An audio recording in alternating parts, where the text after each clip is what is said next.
አቶ ጌታቸው የማንነት ጥያቄ መኖሩን ተረድተናል አሉና እንግዲህ ያው አላብራሩትም። እኛ ደግሞ የማብራራት ግዴታ አለብን፣ የመተንተን ግዴታ አለብንና ሐሳቡን በቃ ወልቃይት የሚባል ህዝብ ራሱን በራሱ የማስተዳደር ፍላጎት አለው።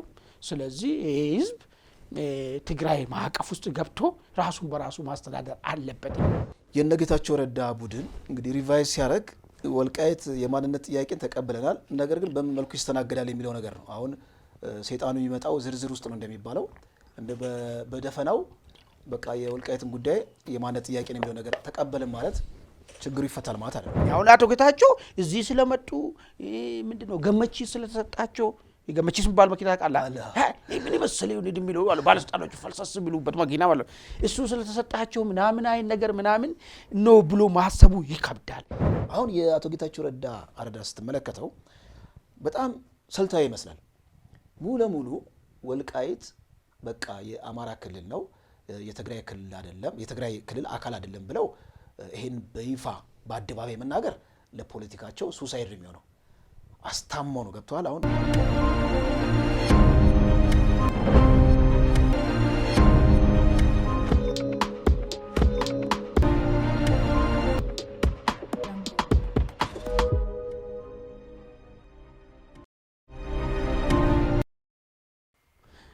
በመጨረሻም የተፈራው ደረሰ።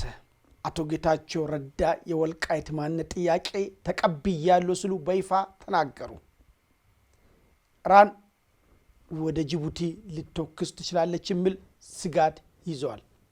ፕሬዝዳንት ትራምፕ ከዚህ በኋላ ጉዳዩ አልቋል፣ በድርድር ጉዳዩን እንቋጫለን ሲሉ አሳውቋል። ሰላም ጤና ይስጥልን ውድ አድማጭ ተመልካቾቻችን፣ ይህ ዕለታዊ የተሰኘው የኢትዮ ውይይት ዝግጅታችን ነው። በዛሬው ዕለታዊ ዝግጅታችን እነዚህና ሌሎች መረጃዎችን ይዘን ከባልደረባይ ጋራ ከደረጀ ይመር ጋራ ቀርበናል። እስከ ፍጻሜያችን ድረስ ከኛ ጋራ ሁኑ። ደሬ እንኳን ተገናኘን። እንዴት ነው? ሰላም ነው? እንግዲህ በጣም አወዛጋቢ ነገሮች መጡ። ለመጀመሪያ ጊዜ ማለት በሚቻለው የህወሓት አካል የሆነ አሁን ግን ከህወሓት ወጥቶ የራሱን ፓርቲ የመሰረተው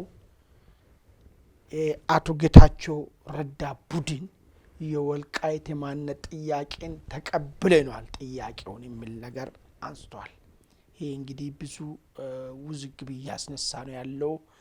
በኦሪቱ ህወሓት አካባቢ ይሄ ማልሞከር የሚገባ ነገር አይደለም፣ ወልቃይት የሚባል ነገር የለም፣ ያለው ትግራውያን ነው የሚል መከራከሪያን ይዞ ብቅ ብለዋል። በዛው ልክ ለዚህ ዓላማ ማስፈጸሚያ የሆነው ሚዲያ ልክ እንደነ ኢትዮ ፎረም አይነት ሚዲያዎች ደግሞ ይሄንን የአቶ ጌታቸውን እምነት በማውገዝ ነገሩን በጣም በማሰይጠን ዘገባዎችን ሰሩም አይተናል። እንግዲህ ሌሎችም ይቀጥላሉ ተብሎ ይጠበቃሉ። ቴድሮስ ጸጋዬ ይቀጥላሉ ተብሎ ይጠበቃሉ። እነ ስታሊን ይቀጥላሉ ተብሎ ይጠበቃሉ። ግን ዋናው ነጥብ አቶ ጌታቸው የወልቃይትን የማንነት ጥያቄ ተቀብለናል፣ ሰው ከመሬት በላይ ነው፣ ወልቃይት ማንነቱን እውቅና አግኝቶ በትግራይ ውስጥ መኖር አለበት የሚል አንድምታ ነው ያመጡት። ምናልባት አንዳንድ ሰዎች አቶ ጌታቸው ጥያቄውን እንቀበላለን ማለቱ ልክ የወልቃይት ማንነት ጥያቄ አሁን ያገኘው መልስ የተቀበሉ ነው ብሎ አስመስሎ የሚያቀርቡ ሰዎች አሉ። ነገሩ ግን ይራራቃል የሚል ደግሞ መከራከሪያም እየቀረበ ነው ያለው። ለምን አቶ ጌታቸው በዘገባው ላይ ያየነው ያሉት የወልቃይት ማንነት ጥያቄ መኖሩ ልክ እንደ ዘይሴ ማንነት ጥያቄ እንዳለ፣ ልክ እንደ ቁጫ ማንነት ጥያቄ እንዳለ እንደዚህ የወልቃይት ማንነት ጥያቄ አለ። ይህን ማንነት ጥያቄ በትግራይ ክልል ማዕቀፍ ውስጥ እውቅና ሰጥተህ ነው ወልቃይትን አይ አንተ ትግራውያን ነህ ተጋሩ ነህ ወልቃይት የሚባል ነገር የለም ብሎን ነገር እንተውና በዛ ውስጥ ራሱን በራሱ የማስተዳደር ድሮ ይሉ ነበር አንዳንድ የቲፒኤልኤፍ ተቃዋሚ መስሉ። ነገር ግን በወልቃይት ጉዳይ ላይ ብዙ ጊዜ አንስቻለሁ። ለምንድን ነው የተለያየ አቋም ሊኖር አልቻለው በሚለው ጉዳይ ላይ ማለት ነው። ምንድን ነው የሚያነሱ ወልቃይት አካባቢ ያለ የአስተዳደር ችግር ነው፣ ራስን በራስ ማስተዳደር ነው የኢኮኖሚ ችግር ይላሉ ብሎ ሰዎች አሉ። ነገር ግን ጥያቄውን ደግሞ ከወልቃይቴዎች ስንሰማ እኛ ገለልተኛ ወልቃይቴም ያለውን ነገር ግን ጉዳዩ እንደ አንድ ስለ ፍትህ እንደሚያሳስበው ሰው መንግስት ደስ ስላለው ደስ ስላላለው ሳይሆን ምንድነው እዛ አካባቢ ያለው እስቲ ብለን ጉዳዩን ጆሮ ሰጥተን ያዳመጥን ሰዎች ደግሞ አይ ጥያቄው ራስን የልማት ጥያቄ አይደለም፣ የማንነት ጥያቄ ነው። ማንነታችን ትግራውያን አይደለንም፣ እኛ ማንነታችን አማራ ነን ነው የሚሉት ወልቃይቴዎች። አሁን አማራም ሳትሆን ወልቃይቴም ሳትሆን ትግራይንም ሳትሆን ሌላ ኢትዮጵያዊ የሆነና ጆሮ የሆነ ተከፍሎ የሚሰማ ሳይሆን በምክንያት ለራሲ ሰው ከሆንክ ማለት የምታዳምጥ ከሆነ ምንድነው የምትፈልጉት ብለው ወልቃይቴዎቹን ሲጠይቃቸው አይ እኛ ማንነታችን ትግራውያን አይደለም፣ እኛ ማንነታችን አማራ ነን የሚል ነገር ነው እነሱ እያነሱት ያሉት። አሁን ማንነታችን አማራ ነው። አማራ የሚባል ደግሞ ክልል አለው። ያው በፌዴራል አወቃቀሩ ሁሉም ክልሎች ብሔር ስላለው ማለት ነው። እኔ መተዳደር ያለብኝ አማራ ክልል ውስጥ ነኝ፣ ማንነቴም አማራ ነው የሚለውን ነገር ነው እንግዲህ ያነሱት። አቶ ጌታቸው የማንነት ጥያቄ መኖሩን ተረድተናል አሉና እንግዲህ ያው አላብራሩትም። እኛ ደግሞ የማብራራት ግዴታ አለብን፣ የመተንተን ግዴታ አለብንና ሐሳቡን በቃ ወልቃይት የሚባል ህዝብ ራሱን በራሱ የማስተዳደር ፍላጎት አለው። ስለዚህ ይሄ ህዝብ ትግራይ ማዕቀፍ ውስጥ ገብቶ ራሱን በራሱ ማስተዳደር አለበት የሚል አንድምታ ያለው ንግግር ነው ያመጡት። ይሄ አንድምታ ምናልባት ወልቃይቴዎች ከሚያነሱት ወልቃይቴዎች ከከፈሉለት ዋጋ እኛ ትግራውያን አይደለንም አማራንን በማለታቸው የዛሬ 40 ዓመት ጀምሮ እዛ አካባቢ ቲፒኤልኤፍ በተቆጣጠረበት ዘመን ላይ እያንዳንዱ ገጠር ውስጥ ዋጋ ከፍሉ ያለ ህይወት ዋጋ የከፈሉ ወልቃይቴዎች ይሄንን የአቶ ጌታቸውን ጉዳይ አዘጋገር እውነት መልስ አድርጎ ነው የሚወስዱት ወይስ ፌዝ አድርጎ ነው የሚወስዱት የሚለው ጉዳይ ነው መተንተን መቻል ያለበት ነገር ማለት ነው። እንዳው ይሁን ከምንም ምንም ይሻላል ብሎ የሚከራከሩ ሰዎች አሉ። አናቅም ወልቃይት ጋር እንደዚህ ማልምባል ነገር የለም፣ ጥቂት ጽንፈኛ አማራዎች የፈጠሩት አጀንዳ ነው እንጂ ወልቃይት ጥያቄ አንስቶ አቅም ወልቃይት የሚባልም ደግሞ የቦታ ስም ነው እንጂ ማንነቱም ብሔሩም ምኑም ትግራውያን ለሚሉ ከሚሉ ሰዎች መካከል የነበረ ሰው አይ ወልቃይት የሚባል ነገር ማንነት ጥያቄ እዛ አካባቢ እንደሚነሳ ተቀብለናል ብሎ መምጣቱ ይሻላል የሚል ነገር የሚያነሱ ሰዎች አሉ። እንደው ለአንተ ምን ትርጉም ሰጠ እስቲ እዚህ ለአንተ ሐሳብን ጨምር። ከዛ በፊት ግን ውድ አድማጭ ተመልካቾቻችን የኢትዮ ውይይት ሚዲያ የእናንተ ሚዲያ ነው። እናንተ ሐሳባችሁን በነጻነት የምትገልጹበት ሚዲያ ነው። ይሄ ሐሳብ እዚህ ጋር የሚደረገው ውይይት ለሌሎች ተደራሽ ይሆን ዘንድ ኢትዮ ውይይትን ሰብስክራይብ ማድረግ አትዘንጉ። እንደዚሁም ደግሞ ሼር አድርጉ፣ ለሌሎችም ላይክ አድርጉ። ሐሳባችሁ ልካውን በወልቃይት ጉዳይ ላይ አቶ ጌታቸው ያነሱት ሐሳብ ምንድን ነው ያለው አንድምታ? እውነት የወልቃይትን የማንነት ጥያቄ የተቀበለ ነገር ነው ወይስ የወልቃይትን ጥያቄ ማሳነስ ድንክዬ ማድረግ ስሜት ነው ያለው ብሎ ጉዳይ ላይ የራሳችሁን ሐሳብ እስቲ ስጡን። ቀጥል ደሬ። እሺ አማን አመሰግናለሁ። በወልቃይት ዙሪያ ከህወሓት መንደር እንደዚህ አይነት ቮካብለሪ መስማት ትንሽ ግርምትን ያጭራል። አሁን ህወሓት እንግዲህ ለዘብተኛና አክራሪ ህወሓት ተብሎ ተከፍሏል። ለኔ ይሄ ሰምረት የሚባለው ለዘብተኛ ህወሓት ነው፣ አክራሪው ደግሞ የነደብረ ጽዮን ነው። የነጌታቸው ረዳ ቡድን እንግዲህ ሪቫይዝ ሲያደርግ ወልቃይት የማንነት ጥያቄን ተቀብለናል፣ ነገር ግን በምን መልኩ ይስተናገዳል የሚለው ነገር ነው። አሁን ሰይጣኑ የሚመጣው ዝርዝር ውስጥ ነው እንደሚባለው እንደ በደፈናው በቃ የወልቃይትን ጉዳይ የማንነት ጥያቄ ነው የሚለው ነገር ተቀበልን ማለት ችግሩ ይፈታል ማለት አይደለም። በነ ጌታቸው ረዳ አረዳድ ያ መሬት የትግራይ ሉዓላዊ ግዛት በቅንፍ ውስጥ ሉዓላዊ ግዛት የሚባለው ቋንቋ እጅግ አደገኛ ስለሆነ መለማመድም የለብንም። በእነሱ አገላለጽ እንደ ሉዓላዊ ግዛት ብለው ወይም ደግሞ የትግራይ ክልል አካል እንበለው የትግራይ ክልል አካል አድርገው ቆጥረው ነገር ግን የወልቃይትን የማንነት ጥያቄ ትክክለኛ ነው ብለው ከተቀበሉ እነ ጌታቸው ረዳ ሊያስተናግዱ የሚያስቡበት የፖለቲካ ማዕቀፍ መሰለ ልክ እንደ ከሚሴ ልክ ልዩ ዞን የለም ልክ እንደ አዊ ዞን ወይም ደግሞ ዋግምራ ዞን በትግራይ ክልል ውስጥ ያለ ልዩ ዞን የሚል አማራጭ ይጠቀማሉ ማለት ነው። ለምን የማንነት ጥያቄን አክሴፕት የምታደርግ ከሆነ ያ የማንነት ጥያቄ ወይ በልዩ ወረዳ ወይ ደግሞ በልዩ ዞን ነው የሚስተናገደው በአንድ ክልል ውስጥ።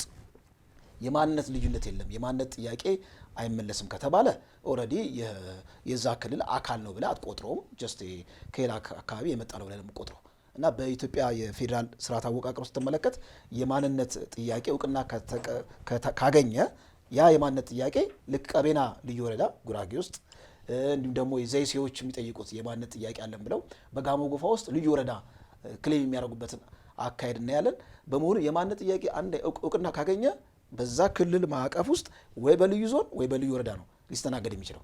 አሁን የአቶ ጌታቸው ረዳ አረዳ ስትመለከተው በጣም ስልታዊ ይመስላል። ሙሉ ለሙሉ ወልቃይት በቃ የአማራ ክልል ነው፣ የትግራይ ክልል አይደለም፣ የትግራይ ክልል አካል አይደለም ብለው ይሄን በይፋ በአደባባይ መናገር ለፖለቲካቸው ሱሳይድ የሚሆነው አስታማው ነው። ገብተዋል። አሁን ብሔረተኛው የትግራይ ብሔረተኛ ወያኔ የፈጠረው ላለፉት 50 ዓመታት ወልቃይትን ልክ እንደ ራሳቸው ግዛት አድርገው ነው የሚቆጥሩት። ሀገር የሚባለው ነገር ያለ ወልቃይት ምንም እንደሆነ ስለሚያውቁ ወልቃይትን ማጣት ማለት ለእነሱ ልክ አንድ ሰው ልቡን አጥቶ ኑር እንደማለት ነው እና በጣም እጅግ በጣም አስፈላጊ እንደሆነ ያውቁታል። እና አቶ ጌታቸው ረዳ እዛ ፖለቲካ ቮካብላሪያቸውን በጥንቃቄ ነው ወደ መድረክ የወረወሩት። ከአማራ ወገንም ቅያሜ እንዳይኖር፣ ከትግራይ ወገንም በተወሰነ ደረጃ ሁሉም እንዳይቀየማቸው ስልታዊ በሆነ መልኩ አስቀምጠዋል። አሁን መሬቱ ህዝቡ ይመለስ። ኮንሴፕቱ ምንድነው? አሁን የነ ማን ነው የነ ኮሎኔል ደመቀ ኮንሴፕቱ ምንድነው? ተፈናቃዮች ይመለሱ፣ መሬቱ ግን የአማራ ክልል ነው። የጌታቸው ረዳ ደግሞ አረዳድ ምንድነው? መሬቱ ይመለስ፣ ህዝቡ ይመለስ ነው እና ማንነቱ ሪኮግናይዝ ይደረጋል የወልቃይት።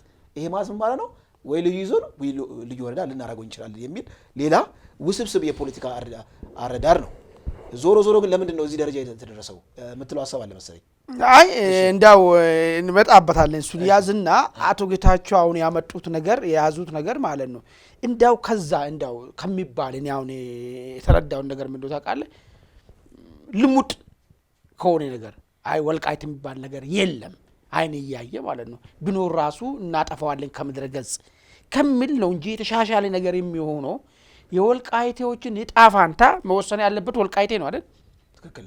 የወልቃይት አካባቢ ነዋሪ ነው። ወልቃይት ደግሞ እያለ ያለው እኔ የአስተዳደር ብቻ አይደለም።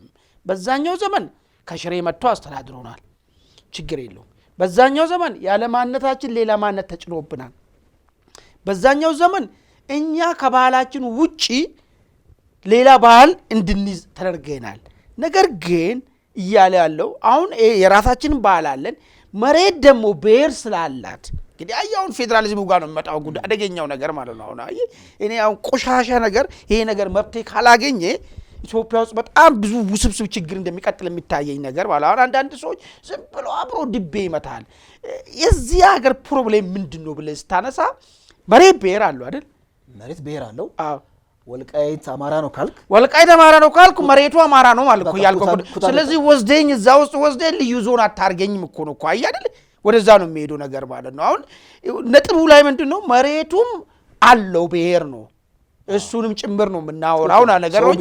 አዎ ሰውን ብቻ አይደለም የምታወራው አይን ነገር ነው። ስለዚህ እኔ በጣም አቶ ጌታቸው ጥሩ ነው። አቶ ጌታቸው እንደዚህ ብሎ ለማሰብ መሞከራቸው ራሱ ጥሩ ነው። ግን እሳቸው አሰቡም አላሰቡም ለወልቃይት የሚጠቅመው ነገር የለም። አቶ ጌታቸው ለስለስ ያለ አስተሳሰብ ስላሰቡ ለወልቃይት ምን ያመጣለታል? ምንም ያመጣም። ወልቃይት ዱሮም በትግሉ ነው ነፃነቱን ያገኘው፣ በትግሉ ነው። አዎ በቃ ነገም ሊኖር የሚችለው በትግሉ ነው። በቃ ይሄን እኮ ነው መታሰብ እንኳን ጨቋኝ የሚመጣ ከሆነ ከተሸነፈ ይጨቁናል እንደባለፈ ማለት ነው። ከተሸነፈ ያለማነቱ ሌላ ማነት ይጫንበታል። ስለዚህ አቶ ጌታቸው ጥሩ ስለተናገሩለት የወልቃይት ጥያቄ አይመለስም። አቶ ጌታቸው እንደከዚህ በፊቱ መጥፎ ነገር ስለተናገሩ የወልቃይት ማንነት ተደፍጥጦ አይቀርም። ደግሞ አቶ ጌታቸው ይህን ሀሳብ ያመጡት ወደ ለመናገር የፖለቲካው ምንድን አሊያንሳቸው ስለተቀየረ ነው እንጂ ዲፕ ኢንሳይድ ፖለቲካሊ አምነውበት ነው የተናገሩት። ለምንድን እንደዚህ ያልኩት? ወደ 4 ኪሎ ከቀረቡ በኋላ የፖለቲካ አይተኮነ ግንዛቤያቸውን ሪቫይዝ አድርገዋል። ለምሳሌ የደብረጽዮን ቡድን ከሻቢያ ጋር የሚያደርገውን ግንኙነት በአስቸኳይ ማቆም አለበት፣ ፌዴራል መንግስቱ እርምጃ ይወሰድ ብለው ኢቭን ጠይቀዋል በፓርቲ ደረጃ። ይሄ ወደ 4 ኪሎ ከቀረቡ በኋላ ያሳዩት የፖለቲካ እድገት ነው። በወልቃይትም ጉዳይ ስትመለከት ልክ ነህ። ግን ምንድነው ታውቃለህ ፖለቲካ ላይ እንትን የለም፣ እምነት የሚባል ነገር የለም። በየጊዜው እንደ ሁኔታው ነው የምትሄደውና አቶ ጌታቸው በአቋም ልዩነታቸው ለሻቢያ ሊገረድ የተዘጋጀ ቡድን አለ። ይህ አካሄድ ደግሞ እቺን ሀገር ትግራይንም ዋጋ ያስከፍላታል፣ ይህን ሀገርም ዋጋ ያስከፍላታል። በባለፈ በሄድ ነው መንገድ አሁንም መሄድ አልፈልግም የሚል ትንተና ይዟል አቶ ጌታቸው። ይህ ሁሉ ቀደም ገና አሁን ነገሮች መነጋገር ሲጀምሩ ነው አቶ ጌታቸው ሀሳብ የገባኝ። አሁን አቶ ጌታቸው እዚህ ስለመጡ ምንድነው ገመቺ ስለተሰጣቸው ገመቺስ የሚባል መኪና ቃላ ምን መሰለ ይሁን እንደሚለው ባለስልጣኖቹ ፈልሰስ የሚሉበት መኪና ማለት እሱ ስለተሰጣቸው ምናምን አይን ነገር ምናምን ነው ብሎ ማሰቡ ይከብዳል። አሁን ሀሳብ ልዩነት ፈጥሯል በመካከላቸው። አይ የምትሞክሩት ነገር አይሆንም፣ የትግራይ ህዝብን አደጋ ዋጋ ያስከፍሏል። አልፎም ተርፎም ከዚህ በኋላ በእንደዚህ አይነት ነገር ውስጥ የታሪክ ተወቃሽ መሆን አልፈልግም። እኔ በባለፈ በማውን ነገር ውስጥ ገብተን እኛም ቆላታን ቤነዴን ከሰል መስለን ስንት ነገር ሆነን ነው መጣ ነው የሚለው ነገር አላቸው አቶ ጌታቸው ማለት። ህዝቡ ደግሞ ከዚህ በላይ ዋጋ ከፍሏል የሚል ነገር አስቀምጧል። እነዛኛው ወገን ደግሞ አይ ችግር የለም ሻቢያ ምንም ከሻቢያ ጋር ስለተቀያየሙ ከሻቢያ ጋር ሆነ መምጣቱ እንችላለን አሁንም የሚል ነገር ሐሳብ ስላላቸው ነው። ነገር ግን አቶ ጌታቸው ወደ አዲስ አበባ ከመጡ በኋላ ሪቫይዝ ያደረጉ ወይስ እዛ የተጋጩበትን የሐሳብ ልዩነት የትንተና ልዩነት የተጋጩበት የትንተና ልዩነትን አዳበሩ ብሎን ነገር ነው። አሁን ሐሳብ አለ አይደል፣ ትንተና አለ አይደል፣ እሱ ነው ቅርጽ ሰጥተህ ፖለቲካ ማኒፌስቶ አድርገህ የምትንቀሳቀስበት ማለት ነው። ልዩነታቸው ነው አሁን እሳቸው እዚህ ሲመጡ ከዛ በኋላ እዛ ላይ ምን ግራ መጡለት። ፌዴራል መንግስቱ ከሻቢያ ጋር የሚንቀሳቀሰው ላይ እርምጃ ይወሰድልኝ፣ ድንበሩን የከፈቱትና እዛ ግርድና እየሄዱ ያሉት ላይ እርምጃ ይወሰድልኝ አይን ነገር አነሱ። በዚህ በኩል ደግሞ የወልቃይት ነገር ከዚህ በኋላ ወደ ኋላ የሚመለስ ነገር የለውም። አሁን አየህ ሪያሊቲውን መረዳት ፋክቶን ዘ ግራውንድ አየህ ወልቃይት መሬቱን አስመልሷል፣ ማንነቱን አስመልሷል። ዛሬ ሄደ ፍርድ ቤት በትግርኛ የምታናግርበት ሂደት የለም። ብዙ ነገር አድርጓል። አሁን ይህን መልስ እዛ ጋርና ምናምን ነገር የሚለው ነገር የሆነ ነገር ካልተፈጠረ በስተቀር ሊሆን የማይችል ነገር መሆኑን ፋክቱን ተረዱት። ስለዚህ ፖለቲካውን ለማካሄድ የአዲሱ ድርጅታቸውን ፖለቲካ ለማካሄድ ሲፈልጉ ምንድነው ወልቃይትን የማንነት ጥያቄ አለ። ስለዚህ ትልቅ ሙቭ ነው። አሁን በትግራይ ውስጥ አሁን ክራክ ተፈጠረ፣ ትልቅ ክራክ። ምክንያቱም የትግራይ ብሔረተኝነት የቆመው በወልቃይት ጉዳይ የማያወላውል አቋም በመያዝ ነበር። አሁን አየህ ብሔረተኝነቱ ራሱ ኮችል ሊወድ ጥያቄ ምልክት ውስጥ ሊገባ ነው። ምን አይነት ብሔረተኝነት ነው ለትግራይ የሚያዋጣው? የበፊቱ አይነት በጣም ጭፍን የሆነው ዝግ የሆነው ትግራይን ሀገር የሚያደርገው ብሔረተኝነት ነው ወይስ ወንድማማችነትን የሚሰብክ ብሔረተኝነት ነው የሚለው ነገር ሌላ ሪቫይዝ ሊሆነ ቬሪ ጉድ ይሄ ነው በቃ የዘመነ ሐሳብ ማለት ነው። ኦልሬዲ አንድ እርምጃ ወደፊት የመጣ ነው። ቅድም ካነሳው ጋር ይሄ ምንድነው መሬት ብሔር አላት። አሁን ለምሳሌ ዞን ማድረግ ከተቻለ ልዩ ወረዳ ማድረግ ከተቻለ ምናልባት ወልቃይትን በልዩ ወረዳ በልዩ ዞን ማዕቀፍ ትግራይ ውስጥ እንዲሆን ሊያስቡ ይችላሉ ያልኩ ነገር የሚያስኬደው ምንድነው ወልቃይት ኩታ ገጠም ነው ከአማራ ክልል ጋር። አሁን የከሚሴን ጉዳይ ስንወድ አሁን ከሚሴ መሀል ስለሆነ ነው። ከሚሴ ከኦሮሚያ ክልል ጋር ኩታ ገጠም ቢሆን እኮ የኦሮሚያ ክልል አካል ነበር የሚሆነው። አለቀ በቃ ሌላ ምንም የሚያስፈልጉ ነገር የለም። መሬቱ ብሔር ስላለው የግድ የዛ አካል ነበር የሚሆነው። አሁን ወልቃይት በዛ ማዕቀፍ ሊስተናገድ አይችልም። ኢቭን ያን እንኳን ቢያስብ እንኳን ስምረት ፓርቲ አጣብቂኝ ውስጥ ይገባል ነው። ዞሮ የማንነት ጥያቄ ብቻ ሪኮግናይዝ ማድረጉ በኋላ ላይ ምንድነው ዲቴል ውስጥ ነው ሰይጣኑ የሚመጣው ቢባልም በኋላ ላይ በቃ አቶ ጌታቸው ስምረት ፓርቲ ሪኮግናይዝ አድርጓል። ስለዚህ ወልቃይት ወደ ፈለገው ሄዷል፣ ተቀብለናል የሚለውን ነገር ካመጡ ጥሩ ነገር ነው። ግብረ መልስ አንዳንድ አሁን የአሚኮ ላይም አይቻለው ዘገባው ላይ የነ ኮሎኔል ደመቀ በማንነት ጉዳይ ላይ ግን አቶ አረጋ ምንድነው አሉ መሰለኝ በጉልበት የሚመጣ ካልመጣ ድረስ በህጋዊ መንገድ ችግሩን እንፈታለን ማለት ነው። ምን ተረዳ እሱ ምንድነው? አሁን ጉልበት አለን ተብሎ ወልቃይትን ኦን ማድረግ ባክፋየር ያደርጋል። ልክ እንደ ቲፒኤልኤፍ አሁን ጉልበት አለ ብሎ ነበር እስካሁን አይደል ኮንቴን ያደርገው። ከዛ ጉልበት ከዳው። ጉልበት ሲከዳው በአማራ ክልል ሆነ ማለት ነው። ከዛ ይልቅ ህግን መሰረት ባደረገ ሰላም መሰረት ባደረገ ለአንዴና ለመጨረሻ ይጋጫል ማለት ነው። ለምን መሰለኝ ከዚህ በፊት ማናቸው የውጭ ጉዳይ ሚኒስቴርና ምክትል ጠቅላይ ሚኒስቴር ነበሩት ወልቃይት ጉዳይ ላይ አንድ ነገር አንስቶ ነበር። ጉዳዩ ምንድነው ያነሱ መሰለኝ ወልቃይት የሄደው በህገ መንግስት አይደለም፣ ህገ መንግስት ከመርቀቁ በፊት ነው። ስለዚህ አሁንም በህግ የሚዳኝበት ሁኔታው ዝግ ነው ምን ነገር ነው ያነሱት። ስለዚህ አቶ አረጋውን ህጋዊ የሚሉት በህገ መንግስቱ ምን ይጋጫል ማለት ነው እኮ ቆንጆ ሐሳብ ነው። ኤክስትራ ኮንስቲቱሽናል በሆነ ሜካኒዝም ነው የተወሰደው። ህገ መንግስት ማዕቀፍ ነው ውጭ ነው የተወሰደው። በመሆኑም መፍትሄውም ከህገ መንግስት ማዕቀፍ ውጭ በሆነ መልኩ ነው የሚል ሀሳብ መከራከር ያለ በህግም ራሱ ያስኬዳል እኮ ነው። ግን አሁን አቶ አረጋ ግን በጉልበት የሚመጣ እስከሌለ ድረስ በህጋዊ ችግሩ ለመፍታት ዝግጁ ምን አይነት ገባኝ። ምናልባት ህጋዊ የሚሉት ከዚህ ቀደምኛ ስንከራከር የነበረው አሁን የፖፑላር ሪፈረንደም ቢካሄድ ኢንዲጂነስ የሆነውን ወልቃይት ህዝብን መሰረት አድርጎ ለአንዴና ለመጨረሻ ጊዜ ፋይሉን መዝጋት ከሚል አንጻር ብንወስደውስ? ኦኬ። ስለዚህ ዝም ብሎ በህገ መንግስቱ ሳይሆን ህገ መንግስቱ ላይ ያለው ህዝቡ ሪፈረንደም ያደርጋል ነው ብሎ እሱን እንተውና ሌላ ራሳችን ህግ ጨምረንበት ኢንዲጂነሶቹ ብቻ ሪፈረንደም ማድረግ አለባቸው ነው የሚለው ነገር ከህገ መንግስቱ ማዕቀፍ ውጭ በሆነ የሆነ ሜካኒዝም ለአንዴና ለመጨረሻ ጊዜ መመለስ አለበት። መልካም። ወደሚቀጥለው ሀሳብ ውድ አድማጭ ተመልካቾቻችን እናንተ በዚህ ላይ ሀሳብ ስጡ እስቲ። አቶ አረጋ በጉልበት የሚመጣ እስከሌለ ድረስ በህጋዊ ነገሩን ለመፍታት ዝግጁ ነን ብለዋል። ምንድን ነው ምን አይነት ህጋዊነት ነው? እስቲ እሱ ጉዳይ ላይ ሀሳባችሁን በሀሳብ መስጫ ላይ ጣል አድርጉልን። የወልቃይት ጉዳይ እንግዲህ አቶ ጌታቸውና ወልቃይት በዚህ ላይ እናጠቃላለን። እናንተም ይህንን ውይይት ለሌሎች ሼር በማድረግ ሰብስክራይብ አድርጉ። ወደ ቀጣይ አጀንዳ እንሂድ። ቀጣይ አጀንዳ ኢትዮ ፎረም የተባለው የቲፒኤልኤፍ አፍቃሪ ቲፒኤልኤፍ ሚዲያ ነው። ለመናገር አሁን ከነሳነው አጀንዳ ጋር ራሱ በተያያዘ ከወልቃይት ጋር በተያያዘ የዘገበው በጣም የሚያስተሳዝብ ነው። በሙሉ ፕሮ ትግራይ ፕሮ ቲፒኤልኤፍ የሆነ ሀሳብ ነበር ያንሸራሸረው። የማንነት ጥያቄ እንዳልተነሳ ተፈናቃዮች እንደሚመለሱና የህዝብ ለህዝብ ትስስር በቀጣይ ሳምንታት ምናምን እንደሚከናወን በጣም በሚመች መልኩ ዘገባውን ሲያስቀምጠው አይቼ እጅግ በጣም ነበረ። እሱ እዛ ከውስጥ ምንጮቻችን ይላል እዛ እኮ ነበሩ እናሚኮ ነበሩ በአይሉንጋን ነው አለ። እንደው በትግርኛና በአማርኛ እንትን አሉ ሀሳባቸውን ገለጹ አለ። ከዛ እንደውም እየተነሳውን የወልቃይት የማንነት ጥያቄን ምንም አድበስብሶታል። እዚሁ ሚዲያ ላይ በጣም ትኩረት ሌላ የሚስበው ምንድነው የፌዴሬሽን ምክር ቤት አፈ ጉባኤ አቶ አገኘሁ ተሻገር እርሳቸው ለተጨማሪ ሕክምና ወደ ውጭ ይወጣሉ ብሎ ዘግቧል። ከዚህ ቀደም እንግዲህኛ የእርሳቸውን ሁናቴ ከተለያየ ጭምጭምታ ከጎሲፕ ከአሉባልታ ወይም ደግሞ ከኮሪደር ላይ ወሬ በዘለለ ተጨባጭ ነገር አልተገኘም።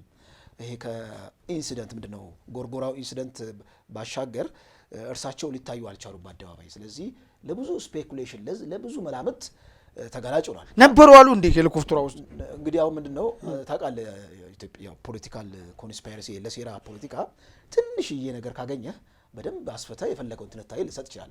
ዞሮ ዞሮ እሳቸው ነበሩ የሚል ነገር አለ። እዛ ነበሩ አልነበሩም ደግሞ አላየንም። ውጪ እሳቸው አላየናቸውም። ያላየናቸው መቼ መሰለ ጉዳዩ ከተፈጸመ ምንድነው ክስተቱ ከተፈጠረ በኋላ ባህር ዳር በነበረው ጉብኝት ላይ እርሳቸው አልታዩም። በመሆኑም የሆነ ድንገተኛ አደጋ ደርሷቸው ከዛ አደጋው ጋር ነበሩ የሚል አንድ ዛሀበሻም ዘግቦታል። ዛሀበሻም የተወሰነ ቀላል ጉዳት ደርሶባቸው ነበር፣ ነገር ግን ለተጨማሪ ሕክምና ወደ አዲስ አበባ ሄደዋል ብሎ ነበር። አሁን ደግሞ ያወጣው ኢትዮ ፎረም የሀገር ውስጥ ሕክምና ከአቅም በላይ ስለሆነ ወደ ውጭ ሀገር ለሕክምና ይወጣሉ የሚል ነገር ተናግሯል። እንግዲህ የመረጃ ምንጩ ትክክል ይሁን አይሁን የሚለው ነገር የራሱ ያው ሚዲያው ነው እንግዲህ የሚያውቀው። እኛ ይሄን መረጃ ስላገኘን እንደተወሰነ ለተመልካቾቻችን ጣል ለማድረግ ነው እግረ መንገድ። እንግዲህ ያው ባለስልጣናት ያው ሕክምናቸውም ውጪ ነው። ውጪ ቀርቶ ነበር አይደል እንዴ? ምንድነው ከአቅም በላይ ከሆነ ጠቅላይ ሚኒስትሩ ተናገሩ ጊዜ ዝም ብሎ ለቆስልም ለተራ ቆስልም ወደ አይክድም ተብሎ ነበር እኮ። ግን አሁን ከአቅም በላይ ከሆነ እንግዲህ ምን ማድረግ አይቻልም ማለት ነው። ስለዚህ እርሳቸው ሲሪየስ ነው ማለት ነው። እውነት ከሆነ መረጃው እውነት ከሆነ እንግዲህ ሲሪየስ ሆነ ነው እንጂ ጠቅላይ ሚኒስትር ከዚህ በፊት ማንም ዝም ብሎ ሮጦ የሚሄደው ነገር የለም ተብሏል ነበር። እንደውም ሲልከሮድ ምናምን ብሎ ጠቅሶታል። ሲልከሮድ ይላሉ እንግዲህ ያው መረጃውን እንግዲህ እናቅም። ወደ መጨረሻው ሀሳባችን እንድስቲ መውጫችን እንግዲህ የኢራን እስራኤል አሜሪካ ጦርነቱ እንግዲህ ተጧጥፏል።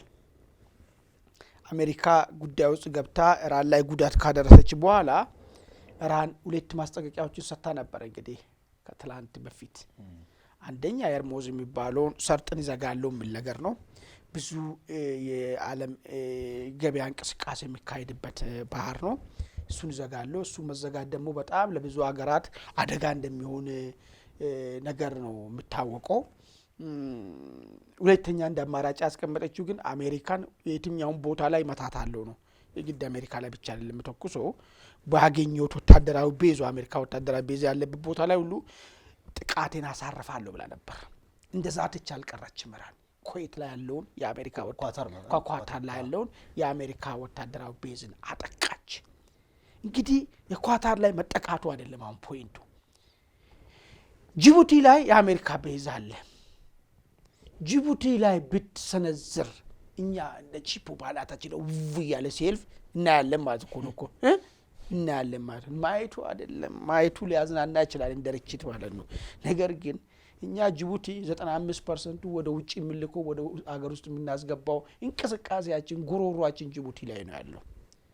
ጅቡቲ በዚህ ሂደት ቀጠናው የኢራን ታርጌት ፍሪኩዌንትሊ የኢራን ታርጌት የምትሆን ከሆነ ምንድነው ሊመጣ የሚችለው በኢትዮጵያ ላይ? መሪዎቻችን ምን አሰቡ? ምን አባራጭ ነገር አሰቡ ከዚህ አደጋ ሊያወጡ ምለው ነገር እሱ ነው ትንሽ አሳሳቢ የሚሆነው ነገር ማለት ነው። ይሄ ጉዳይ እዚህ ጋር ብቻ አበቃም። እንግዲህ ጦርነቱ ወደ ንግግር ይገባል እየተባለ ነው። ሪሊ ኢራን ጉልበቷ ፈሶ ለንግግር ዝግጁ ሆናለች ወይ? እሱ ሌላ ጥያቄ ነው። መቼም ሁለቱ ሀገራትን አሸንፋ እሷ አፕራንድ ይዛ ለውይይት ይደርሳሉ የሚል ነገርም ስለሌለ እውነታው ሪያሊቲ እሱ ስለሆነ ማለት ነው። ለምን እና አሜሪካ እና እስራኤል በዛ ልክ ጥቃት እየፈጸሙባት ነው ያለው። ምንም ቢሆን እስካሁን ድረስ እጅ የሰጠችበት ሁኔታ የለም። ነገር ግን ተጎጂ ተጠቂው ኢራን ነው። የኒውክሌር ማብላሪያ ሰዓቶቿ 3ቱ እንደተመቱ አሜሪካ መንግስት ሲናገር ነበረ። ስለዚህ ኢራን ለውይይት ዝግጁ ነች ወይ? ከዚህ በፊት ዲፕሎማሲ አልቋል የሚል ነገር አቅርቦ ነበር የኢራን ውጭ ጉዳይ ሚኒስቴር ማለት ነው። አሁን ለውይይቱ ዝግጁ ነች ወይ ኢራን? ማለት በቃኝ፣ ተመትቻለሁ፣ ተምሬያለሁ የሚል አቋም ላይ ደርሳለች ወይ? እስራኤልና አሜሪካ ደግሞ ኢራንን አሁን በቃ ልክ ላይ አደርሰናታል፣ ከዚህ በላይ አያስፈልግምና ለመነጋገር ዝግጁ ነን የሚል ሀሳብ አላቸው ወይ? ካልሆነ ጥቃቱ የሚቀጥል ከሆነ አሜሪካ በመታቻት ልክ የአሜሪካ ወታደራዊ ቤዞች ወዳሉበት አካባቢ ኢራን የምትወረውረው ከሆነ ለሳምንትም ቢሆን ለ2 ቀን ለ5 ቀንም ቢሆን ጅቡቲ አካባቢ ሌላ ችግር ቢፈጠር የኢትዮጵያ መውጫ መንገድ ምንድን ነው የሚሆነው የሚለው ነገር በደንብ መታሰብ ያለበት ነገር ይመስለኛል። ዝም ብለን ቀላል አድርገን የምናየው ነገር አይደለም። 95% ማለት ቀላል ነገር አይደለም።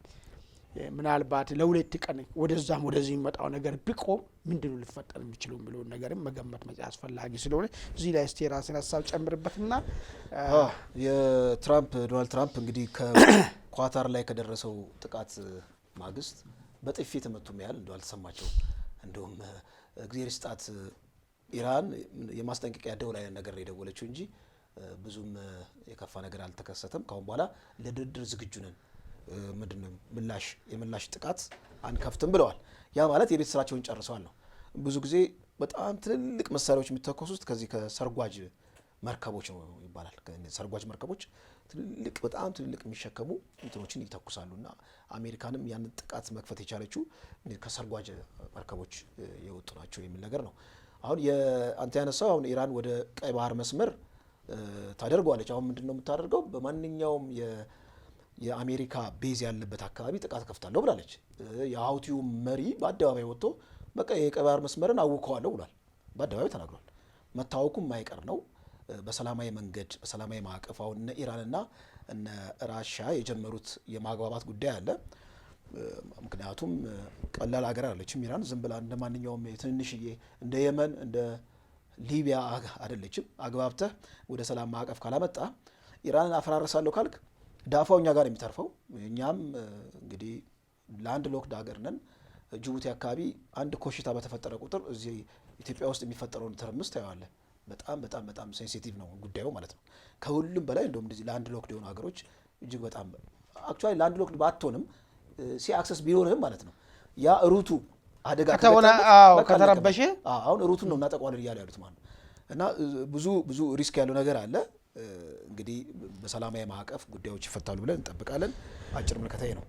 እንግዲህ ውድ አድማጭ ተመልካቾቻችን እናንተም ይሄ ጉዳይ የኢራንና የእስራኤል ጉዳይ ለኢትዮጵያ ምን ይዞ ይመጣበታል፣ እንዳው ቀይ ባህር አካባቢ ትርምስ ከተፈጠረስ ምን አይነት አማራጮች ይኖሩናል የሚለውን ነገር ላይ የራሳችሁን ሀሳብ ስጡን። የዛሬውን ውይይታችን አጠቃለናል። እንግዲህ ከመውጣታችን በፊት ኢትዮሰብ ውይይትን ሰብስክራይብ አድርጉ። እንደዚሁም ይህ ሀሳብ ደግሞ ለሌሎች ጋር ተደራሽ እንዲሆን ሼር እንድታረጉ፣ ላይክ እንድታረጉ እየጠየቅን የዛሬውን ዕለታዊ ዝግጅታችን በዚህ ላይ ቋጭተናል። በሌላ ጊዜ እስክንገናኝ ድረስ ቸር